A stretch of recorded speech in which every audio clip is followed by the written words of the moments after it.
Hi everyone, welcome back to WHU TV. My name is John, your host as always, and I hope you're all doing well as I always do.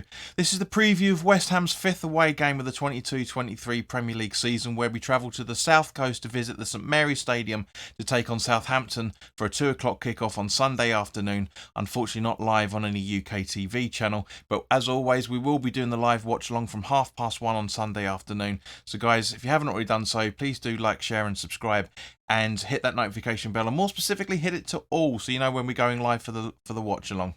As always, this video is sponsored by the channel sponsor 3retro.com. Please click the link in the description below that will take you directly through to the West Ham section of their website, where you can purchase some really nice retro gear, and also, as you can see from the icon that's up here, there's Admiral and Umbro claret and blue track jackets, polo shirts, sweatshirts and t-shirts as well. There is a sale going on at the moment for the polos and the track jackets, so go grab yourself a really nice piece of kit. Any purchases you make through the link in the description below, the commission that the channel would normally be getting, I'll be sending directly on to the Iron Supporting Food Bank charity, who are based in the Newham area and helping those in the Newham area and in the Essex County that are struggling to put food on their tables in these very difficult times. So guys, go grab yourself a really nice piece of new gear. You'll be saving yourself a few quid in comparison to the club shop, and you'll be helping those that are less fortunate than you and I. So as always guys, let's start off by talking about the officials. The referee for this game is Peter Banks. His assistants are Eddie Smart and Nick Greenhalgh. The fourth official is Tony Harrington. On VAR we have Simon Hooper, and his assistant is Adrian Holmes. So because it's not on telly, we've pretty much got away with having relatively decent referees. Our last 6 Premier League away trips to St Mary's shows we've won 3, drawn twice and lost once. So it's a good given that we'll be able to get a bit of maybe get some points on the board once again.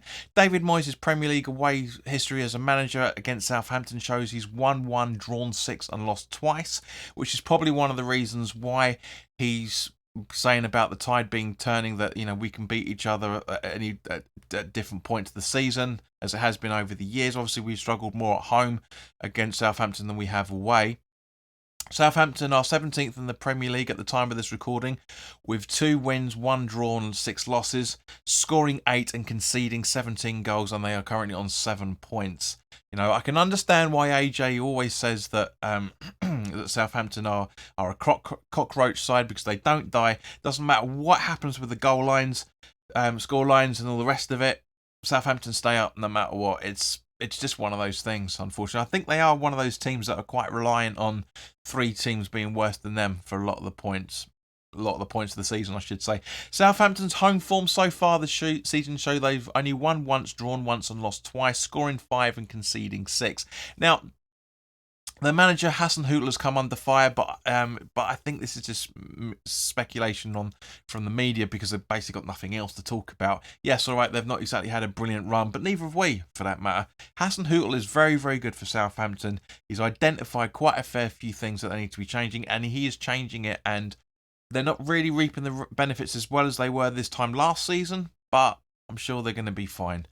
Hassan Hootl likes to use a 4-2-3-1 formation, but I've got a funny feeling he's going to go 4-4-2 this season. So our 3-5-2/5-3-2 formation, depending on your point of view, will be very, very good at getting rid of those pesky little cockroaches. I always say that play a counter formation is the best way to get the points out of a team, because at the end of the day, guys, you can't fight fire with fire. You have to look at the weaknesses. You have to look at the areas that your formation will fill in relation to the opposition. But hopefully David Moyes is listening. Are you saying that? You still saying that, Ron? That he needs to be subscribed to the channel?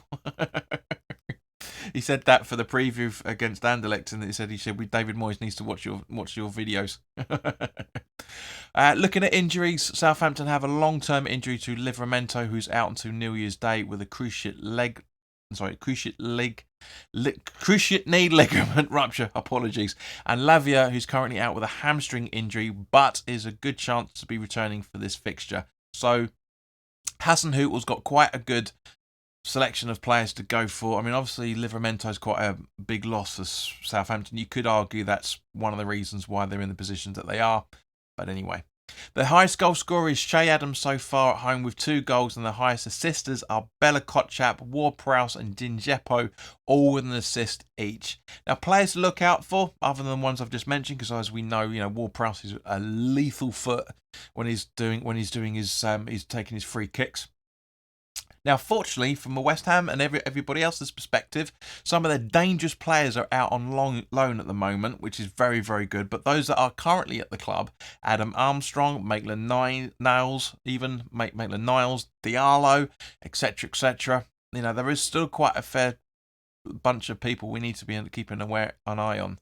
Now, Southampton's style of play is attempting crosses often, attacking down the right, taking long shots and using long balls, and they are very strong at stealing the ball, but slightly weaker by coming back from losing positions, and are weak at keeping possession, finishing scoring chances and aerial duels, and are very weak at defending against wing attacks, which a lot of the time is where our attacks is coming from, which is fantastic, as we saw last night. Now, as always, guys, let's now turn over to the extended version for the Patreons. So if you want to watch more information, all the information's down there in the description to become a Patreon. It's less than $2.50 a month plus VAT if you want to become a academy graduate, or a squad player at £3 a month plus VAT. Really, really simple. So, guys, let's go over now and do the analysis that we need to talk about for the Southampton starting 11. Now, turning to West Ham, guys, Antonio missed last night's 2-1 victory against Anderlecht due to the flu, but seems to be conveniently getting better. Dawson limped off after a collision with Downs in the second half. Zuma was out due to an illness as well, but again seems to be getting better. Kehrer was rested. Hopefully he's going to be okay. As it was, Moy said it was a precaution that they rested him, but they didn't say what that precaution was. Maybe the fact he's been overdoing it recently, who knows. Ogbonna limped out with a hamstring injury, not a knees. We were talking, as I thought it was yesterday.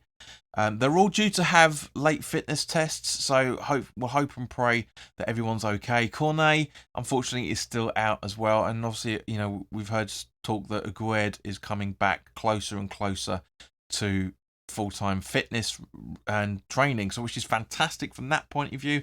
You never know, as I say, we're only a few weeks away from the World Cup, so if he goes out to the World Cup and gets some game minutes, it's going to be a nice little pre-season for him from that point of view.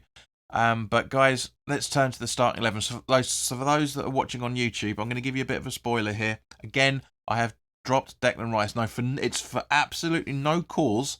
Rice has done absolutely nothing wrong. He's been an unbelievably brilliant player as far as I'm concerned, but in my personal opinion, you can't drop Paqueta, you can't drop Downs. He's had 2 man of the match performances in the Europa League, granted against lesser opposition. Can't drop Benrahma. He even though he's massively inconsistent, he does give us really good attacking options.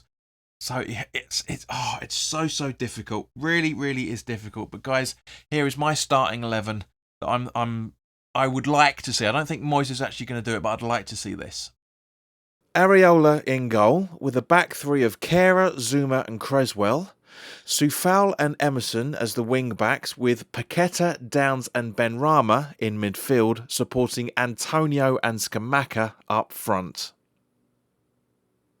So thank you very much for your time, guys. I'm hoping the video stayed consistent, because just as I was doing the recording for the Patreon analysis, one of my lights blew, so I'm hoping it looks roughly the same, but anyway, we'll find out. I'll find that out in post. I'm not going to change it anyway. But guys, thank you very, very much for your time. As always, if you haven't already done so, please do like, share and subscribe. Put your comments in the comments section below. Let me know what you're thinking at any point of this video. I know I should really start off by saying it right at the start, but I say it at the end for those that actually have got the patience to stay with me for that length of time. But in the meantime, guys, as I said, enjoy your weekend. We will be having the watch along for the Southampton game from 1:30. If you want to come onto the channel to give your thoughts on the channel live before and after the game, don't miss it. Really, genuinely don't miss it. So in the meantime, guys, enjoy the rest of your weekend. Well, basically, it's just starting now for most of you guys. But look after yourselves, and I'll see you very, very soon. All the best now. Take care.